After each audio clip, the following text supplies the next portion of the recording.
What's up, Chiefs Kingdom? Noah Gray here, tight end for the Kansas City Chiefs. Make sure you like, share, and subscribe to Josh's channel and check out showmefootball.com for more. What is up, everybody? Welcome back to another video on my channel. My name is Josh Fan of showmefootball.com and arrowheadaddict.com. And real quick, before we get into this video, I just wanted to let you guys know of a special promo I have going on right now with my partners over at Nico Sports. With the Kansas City Chiefs now officially being Super Bowl 58 champions, you can now grab a special limited edition Kansas City Chiefs Super Bowl 58 memorabilia football right now. You can go ahead and get your pre-order, and you can get an additional $10 off if you use my promo code SHOWME. So that link will be in the description. You can get your championship ball. Looks incredible. It's a great piece to your collection, to your other Chiefs memorabilia. Great addition to your man cave. Go ahead and grab yours now while you can, because orders are filling up quick. You can pre-order one right now and get an extra $10 off using my promo code SHOWME.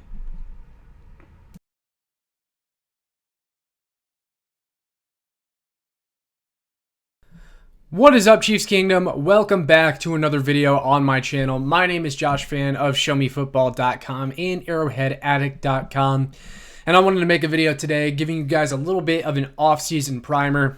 The Chiefs just won the Super Bowl a couple days ago, and it seems crazy to already be talking about the offseason, but free agency is just a couple weeks away, and then the draft will be here before we know it. So before we get into the offseason and before that coverage really starts, I wanted to give you guys an offseason primer to talk about what the Kansas City Chiefs need to do in order to complete the first three-peat in NFL history. So the Kansas City Chiefs have already completed the first step, which is to keep the coaching staff together as much as possible. The Kansas City Chiefs made it through the entire season without losing any of their assistant coaches, which is very rare for a team that makes it this far. And makes it this far consistently. The Chiefs have had very little staff turnover over the years. And even better, it sounds like there's a good chance that Eric Bieniemy, the former offensive coordinator, is back on this staff in some capacity in 2024 after not being retained by the Washington Commanders to be their offensive coordinator.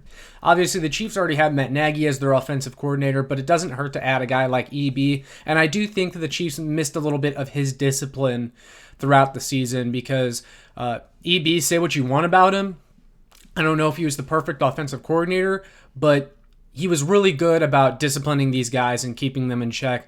And I think they really responded to his coaching style well. I mean, sure, sometimes he maybe butted head with players, but like you heard MVS talk about how he wasn't too sure of Bieniemy when he first got here, and then when the team invited Eric Bieniemy back before the AFC Championship game to give a speech to the team, players like MVS realized how much they missed Bieniemy and that coaching staff. So it's huge that the Chiefs are bringing their coaching staff back. There were rumors of Joe Cullen being hired as a DC elsewhere, but all those other vacancies have been filled at Michigan and with the Seattle Seahawks. They've all found their DCs. So it sounds like defensive line coach Joe Cullen is staying. And then the most shocking one really is Steve Spagnuolo, with how much he's accomplished, will be back for another year. And it's always great to keep your coaching staff intact when you're trying to make another run at the Super Bowl and trying to get that three-peat. So the Chiefs already completed the first step. They've retained their entire coaching staff. Secondly, this team needs to keep the defense intact, and more specifically, they need to find a way to keep both L'Jarius Sneed and Chris Jones. There's some marginal players up and down this roster, such as a Willie Gay type of player that may walk in free agency, and that's okay. You don't have to bring everybody back, but obviously the two most important are L'Jarius Sneed and Chris Jones. I will probably make a video about this later down the line about which one is more important. I believe Chris Jones is more important. I think Chris Jones is more impactful to winning than L'Jarius Sneed. I understand L'Jarius Sneed had a fantastic year shutting down number one wide receivers. He's younger. People want to keep him around, and they don't love the prospect of giving a 30-year-old Chris Jones a big deal. But here's the point that I present to you guys. If the Chiefs were to extend Chris Jones for, let's say, 3 years, what if they give him a 3-year deal that pays him around $30 million per year annually? Do you guys truly think that Chris Jones is going to fall off in the next 3 years and stop being a double-digit sack guy? I certainly don't. If this team surrounds Chris Jones with the right pieces on the defensive line, even as he gets into his mid-30s, he is still going to be very productive. And if you guys watch that Super Bowl, Chris Jones, they don't win without him, just like they don't win the AFC Championship game last year without him. I think it is very possible that this team could keep both Chris Jones and L'Jarius Sneed. It'll be difficult, but they can do it. There's been rumors of a Patrick Mahomes restructure that could save them a bunch of money, and they can cut MVS and save about $12 million. There's moves to be made out there, and Brett Veach is not going to go down without a fight when it comes to contract negotiations with Chris Jones and L'Jarius Sneed. And of course, he also has the franchise tag to use, which will prevent them from walking for nothing in free agency. But in my mind, Chris Jones is priority number one because of how impactful he is. We know L'Jarius Sneed's very good, but we know that Brett Veach, that he can find good corners and for cheap, whether it's in the draft or free agency. He's done it time and time again. L'Jarius Sneed was fantastic. The secondary was awesome, but you can find guys in the secondary for sure that are cost effective. But pass rushers are expensive guys, and when you have one that's as good as Chris Jones, you find a way to keep him around as long as possible. Again, watch the Super Bowl. He was amazing. Look at that last third down play in overtime when Chris Jones blew up that play and forced Brock Purdy to throw it out of bounds. Like, who knows what happens if Chris Jones doesn't get that pressure? Chris Jones saved like 2 touchdowns in that game. You got to keep him, man. You got to keep him. You got to keep both Chris Jones and L'Jarius Sneed. Hopefully this team can find a way to bring back Drew Tranquill again for cheap. Maybe Willie Gay isn't as expensive as they thought and they can try to keep him. You know, that's the best case scenario. But bottom line, you need to find a way to keep Jones and Sneed. And if you can do that, then I think this defense can be just as good in 2024. Lastly, the Kansas City Chiefs need to retool this offense. And between this and keeping Chris Jones and L'Jarius Sneed, it's up to you to decide which one is more important. To me, this one is the most important, but you can definitely make an argument for retaining as much of the defense as possible. But this offense needs to be retooled. There's no doubt about that.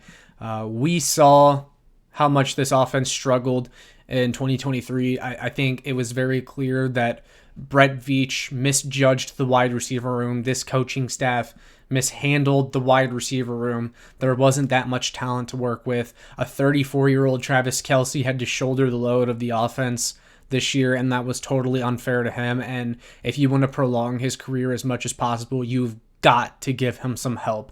You cannot just remake this wide receiver room with a bunch of rookies and bringing back Sky Moore for another year. It's not going to work.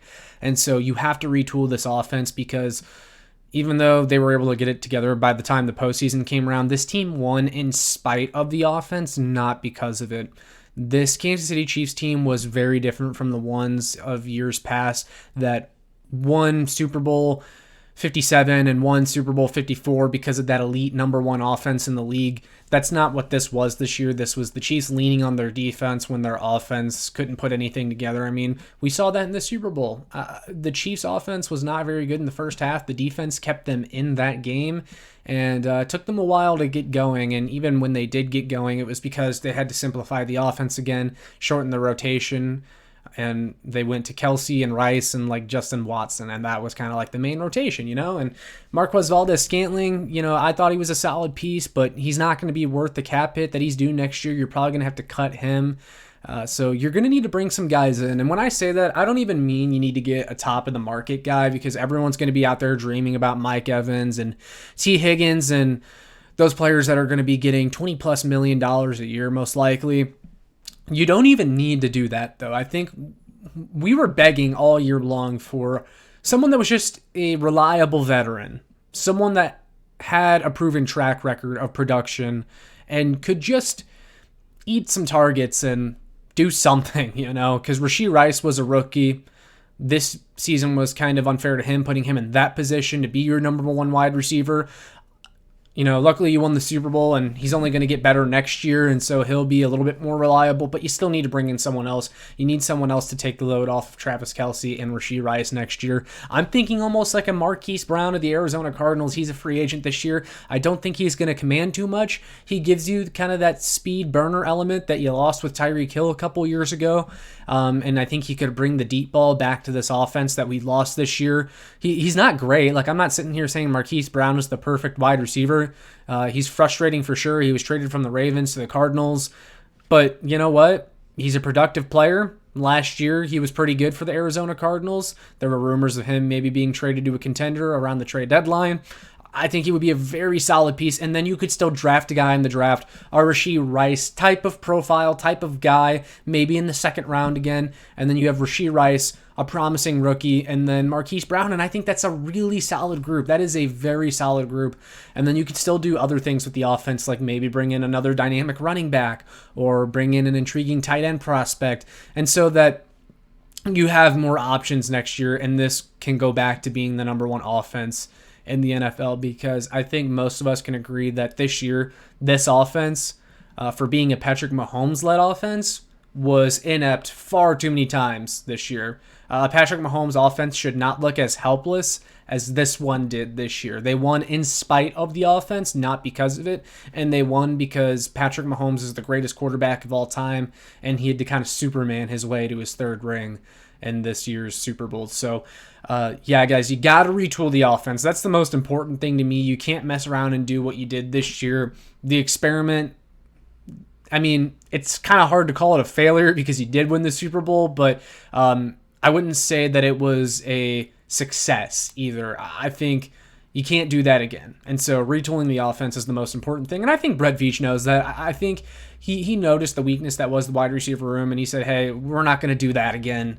We'll get you some guys this offseason. Don't worry about it. And I truly hope that's the mentality. That's kind of what I think Brett Veach is going to, that's what his approach is going to be in the offseason. So hopefully we'll see some interesting moves. And you don't have to break the bank too. And I think that's the most exciting part about the Chiefs in 2024 is that we're not sitting here saying that you need to rebuild the entire offense and you need to spend a bunch of money. You just need a few guys, man. And this team, it feels like they could be even better in 2024 because if you bring back the coaching staff, you bring back the defense, it feels like this offense can only get better next year. It's going to be hard for it to be worse. This was the worst iteration of the Chiefs in the Patrick Mahomes era, and the league still let them win the Super Bowl.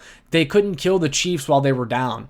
And now the league really messed up because if this offense can just add a few pieces, next year is going to be really exciting, guys. So that is my offseason primer. Those are the most important things that the Chiefs need to do this offseason in order to three-peat in 2024 and get that Super Bowl once again. So let me know down in the comments below, guys, what you think. Do you agree with me, disagree with me? What do you guys think is the most important keys to this offseason? But with all that being said, make sure you like, share, and subscribe so more Chiefs fans can find this. And make sure you check out my work on showmefootball.com and arrowheadaddict.com for more. See you all in the next one. Go Chiefs!